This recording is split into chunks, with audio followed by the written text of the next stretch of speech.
In order for me to do a proper review of Bonhoeffer, Pastor, Spy, Assassin, I have to give you a quick PSA that I am not religious. I'm typically referred to as agnostic, but I don't mind religious movies because it gives me slight insight into people, cultures, and philosophies that I'm normally not exposed to. I want to know everything about everything, so I will always seek out news stories. This film was distributed by Angel Studios, the same team that distributed the controversial film Sound of Freedom last year. I'm sure this movie will get a lot of controversy, so I want to review it to get ahead of any of that noise. Remember, just like I said in my review of Reagan, I don't want to be involved in any of the noise of political ideologies. I have my core values, but I will never share them when I review a movie because I want to tell you if each film is good or not and nothing more. Bonhoeffer is a biopic about a German theologist named Dietrich Bonhoeffer, and it chronicles his rise as a pastor in Germany who opposed the rise of the Nazi regime. The film is divided into two types of segments. One where he is in prison in 1945 and he is seen writing into his Bible memories of people and events that helped shape him into the person he would become. The rest of the picture is done in flashback, mostly set during the early to mid 1930s.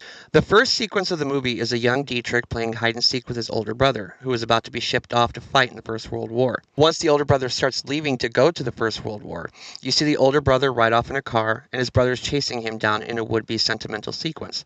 It then immediately cuts to the Bonhoeffer family burying their oldest child after he was killed in action. We then fast forward a few years where a young adult Dietrich is a prize scholar at a theological seminary in New York, where he meets an American friend named Frank Fisher. Once Frank introduces Dietrich to a Baptist church in Harlem, our main character becomes fascinated with the way these African Americans celebrate the holiness of the Lord. He decides to move back to Berlin, but arrives right after Hitler rises to power. He attempts to use his holy teachings to dissuade people from following the Nazis instead of engaging in violence. The actor who portrays Dietrich does a good job of portraying a man who is so steadfast in his beliefs that he thinks no one is above the Lord, not even a man who is taking over his entire country. I would also like to compliment his jawline. He has a beautiful jawline that seems chiseled out of a Greek god or something.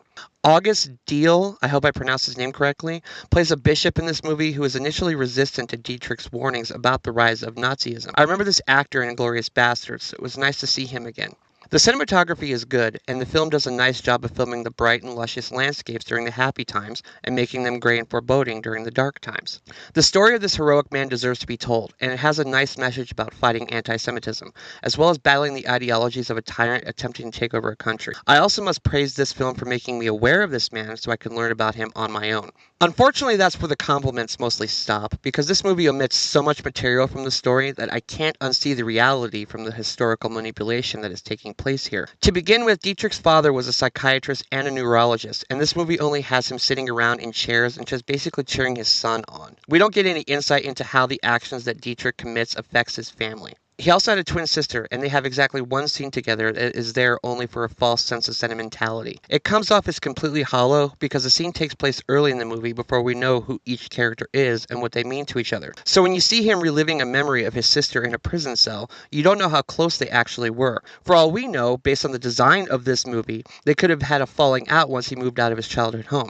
I'm sure that's not the case, but there's nothing to establish the kind of relationship they have except to say, hey, Dietrich had a twin sister too, please like her, without presenting reasons for us to care about their relationship. He also has 5 other siblings, but they are shown in a very brief sequence in the very beginning when they're all young, and that's it.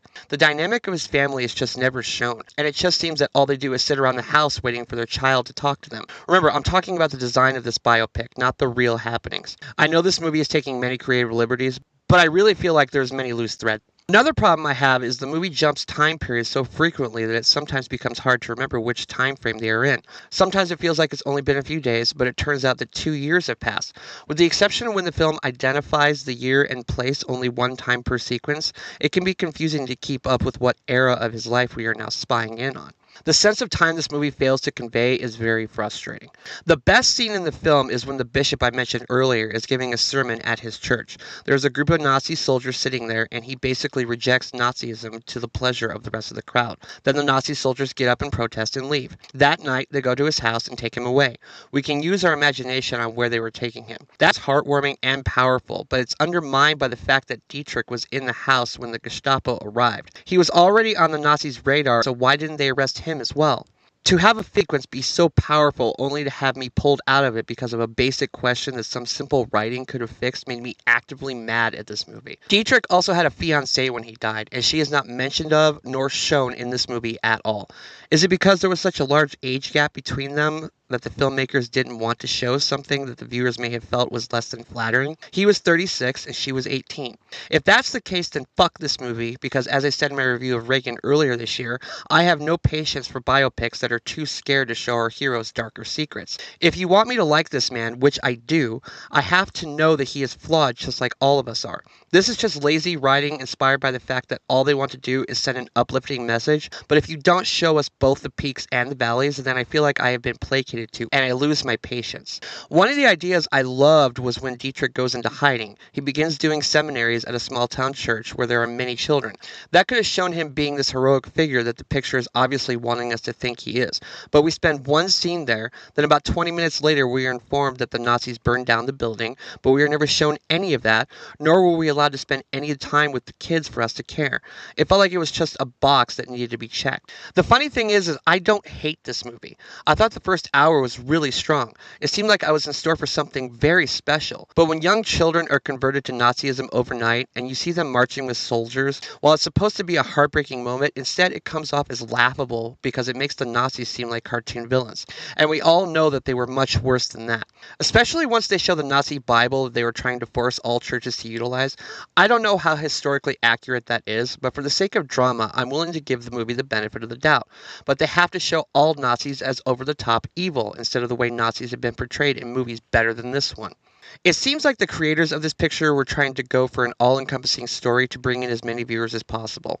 If that wasn't obvious from the broad brushstrokes of a story they were telling to the PG-13 rating, there was literally a QR code scanner on the screen as the credits of the movie were rolling. However, if you want to raise awareness of anti-Semitism, then the darkest stuff needs to be shown. We live in a world that is 30 years post Schindler's List. That film proved that we, the audience members, can handle the dark material because of the uplifting message we feel once the story has concluded.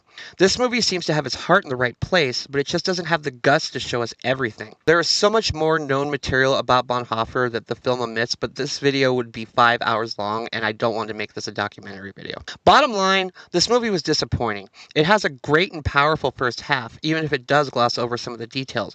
But once it starts taking creative liberties and omitting some of the biggest things that likely shaped who Dietrich Bonhoeffer was, the film falls right off a cliff.